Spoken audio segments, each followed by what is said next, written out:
আগের মানুষে কিন্তু ক্ষমতা দেখাইতো না। তারা একজন মানুষকে কথা বললে তারা চিন্তা ভাবনা করে বলতো, যত বড়ই বড় হোক তারা মানুষকে সম্মান দিয়ে কথা বলতো।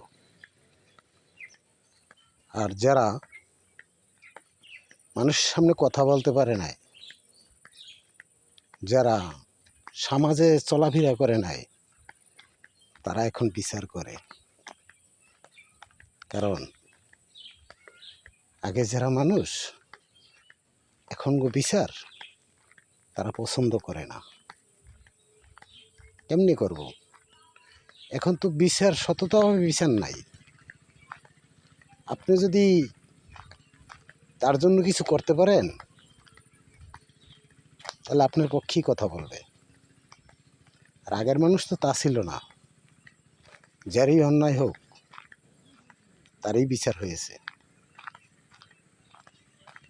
মানুষ, আগের মানুষ একজনকে একজনে ভালোবাসলে কখনো তারে অপমান করতো না, তারে শ্রদ্ধা করতো। আর এখন মানুষ ভালোবাসার নামে অপমানই করে বেশি।